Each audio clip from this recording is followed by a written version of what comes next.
Hello YouTube, and welcome to KsCustoms 15 Minutes of Fame. This is Kevin Stevens, and I run my own business, KsCustoms Engineering. I'm a very talented engineer and have huge goals set for my life. Currently, I love building awesome vehicles or anything with wheels in my garage.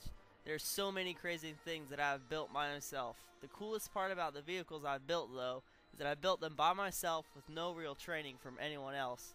Most of my most amazing drivable creations I built when I was under 16 years old, but straight from the mind from my following values: the way of KsCustoms.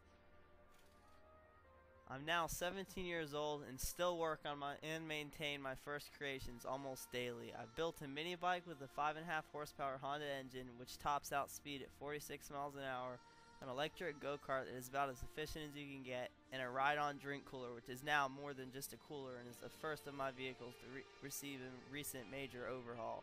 This is the only 3 vehicles. These are my best, but not my only creations. I'd love to make this video 15 minutes, but it's not really exactly possible because all my information would seem left out if I didn't have it all in, or I was missing just some of it. So I'm just gonna have to present you with 3 of my most amazing creations. If you want to see a full history, you can read the link down below. Now you will be endowed with my most amazing creations: my mini bike, the electric go-kart, and the Transilla. These are my personal favorites, the one I have spent the most of my time on, and generally the coolest. Each one has its own great characteristics. First, we'll start with the mini bike, or mini bike terror as I like to call it. Its characteristics are reliability, handling, and speed.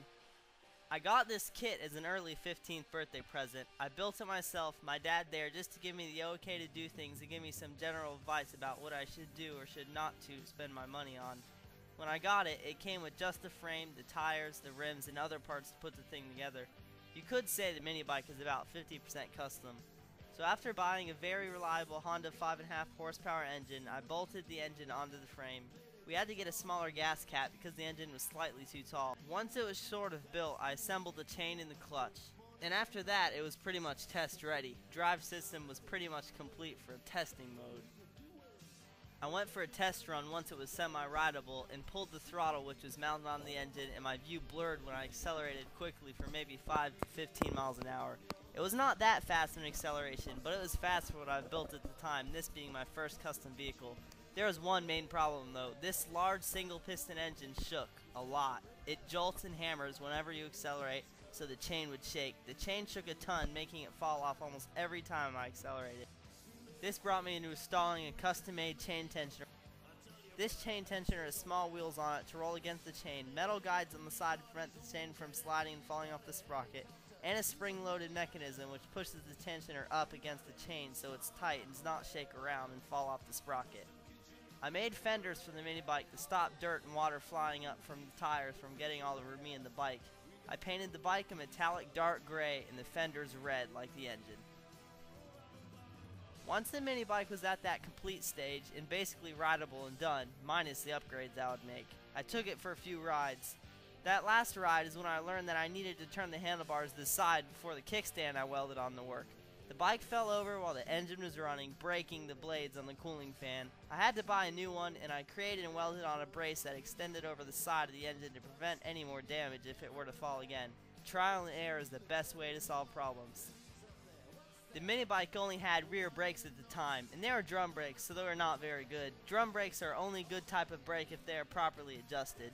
The spinning part or rotor for the drum brake was offset or to the side, so when the wheel spun, it moved around, stopping the brakes from allowing the wheel to roll easily, preventing a quick stop. When I install brakes, I make sure that they roll absolutely with no interference because efficiency is the key to speed.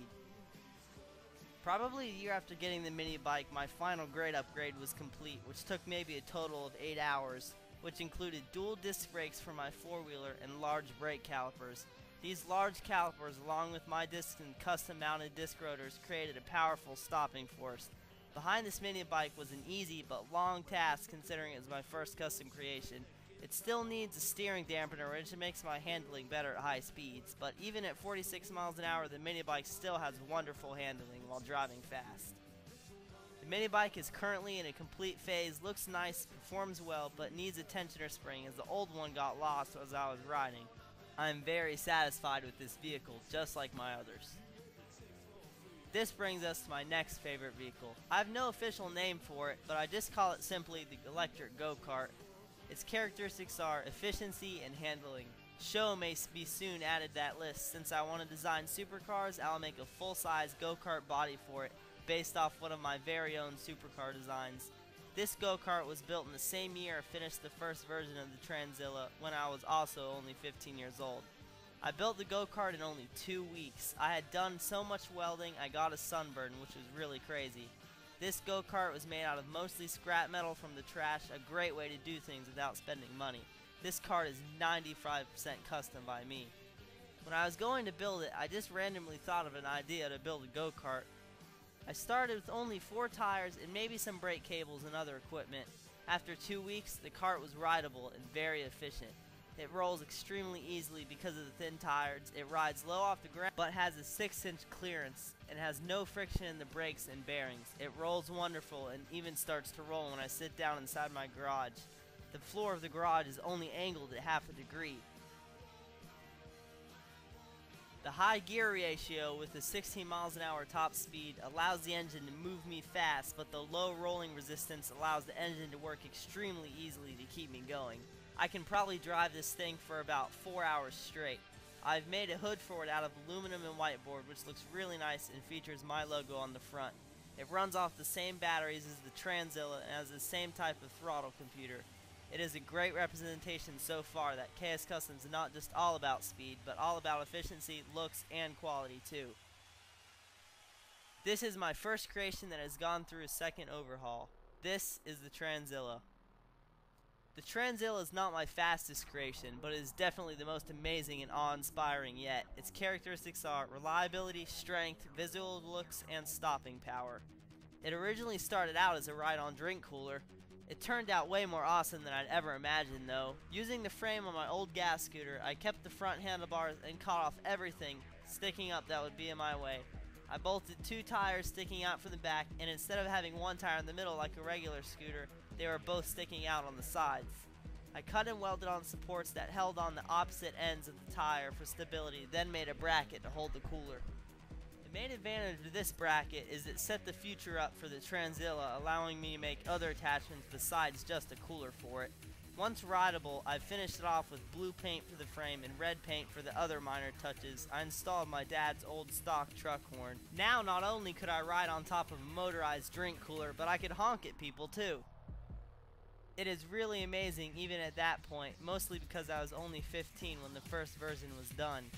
That year, during July, I took it to Daytona Speedway for the Coke 400 and gathered a lot of attention. That was when I first installed the Wolo air horn with 2 trumpets and an air pump.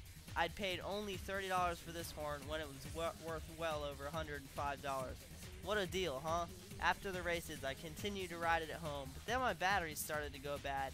I did not have deep cycle batteries though, which was the main problem, so the initial life of these batteries was not that long.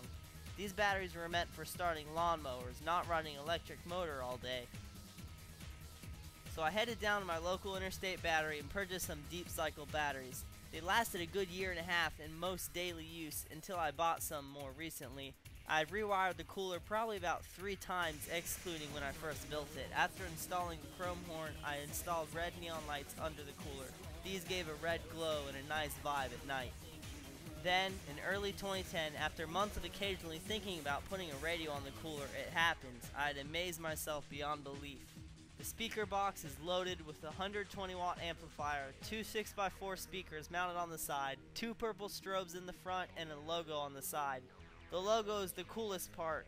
Basically, the box is made out of wood that is painted silver, but it has a layer of plastic on the outside. Using my golf cart's old windshield, I painted the plastic blue and cut pieces to fit on the wooden panels. I had painted the plastic blue and placed them on backwards so the paint would have a deep color to it and could not be scratched. I had cut my logo's pattern into the wood, and when I painted the plastic, I taped off my logo's pattern so it would be clear when I painted it. I made sure that they would line up exactly when placed together, which they did. So now there is basically a logo-shaped hole on each side, which has a strobe light mounted on the inside, so my logo is strobed out of the side when it's dark. I'd made aluminum corners which hold it together and protect it, and an aluminum lid that doubles as the seat. Towards the front of the lid that covers the top of the box, there is a second lid which is attached to the main one, which can be opened to reveal a dock for an MP3 player. You can place your iPod or Zune in there, turn it up, and blast music out of it. It can really bring the life to the party. I probably spent about 8 hours alone on this box. I think it was sure well worth the time though. Now, the Transilla is a completely new way to define an electric cooler. It is not just a cooler, but does everything else that KS Customs has to offer for it. It has chrome wire covers, shiny fenders, anodized blue paint, polished aluminum brake accessories, handlebars, and a pull handle. The pull handle is so if you wanted to pull it like a wagon, you can, because the handlebars fold down forwards for wagon mode. The Transilla can go from 12 miles an hour to 0 miles an hour in a distance shorter than 2 feet. That is a very quick stop thanks to the brakes which are mounted in the front and weight in the back to prevent flipping over. This is truly the most amazing work of art, and it's hard to believe I created it myself when I sit down on it. Transilla is currently physically done, and now I just have to finish some other work on it. I would love to be featured on the Ellen Show for this, and it would be a huge step for me and my business and the future of the world. After all, where would we be if we never had any good engineers? I've realized through the course of my engineering career so far that anything's possible. You just have to set yourself to it. I thought the Transilla would not be possible, but it was, and it amazed me beyond belief. Even the go-kart and the minibike lived up to my KS Customs name. I believe I am 1 in a million, but that cannot always be the best thing. My sister, Stacy Stevens, passed away in 2005 by viral myocarditis. Only 1 in 100 people get this disease, and only a small portion of those people pass away because of it. I'm a Christian, and so is she, so this is part of my inspiration. It is truly a touching story, and for more you can visit the link down below. Upon this sad day, I realized that being 1 in a million is also a good thing and possible. This is motivation for me to be 1 in a million, and I want to create my own car company. Why shoot for just the stars when you can shoot for beyond and what is unknown? I want to live out my business to create true definitions of engineering for the world and donate millions on a large scale, promoting God's holy kingdom throughout the world. Thank you, YouTube, for taking the time to watch my 15 minutes of fame. Hopefully you have learned a little something, and at the same time have an idea of what the cars and vehicles of the future might hold. Engineering is not just a job, but an art and a career. I wish you all a great day, and God bless. KS Customs Engineering.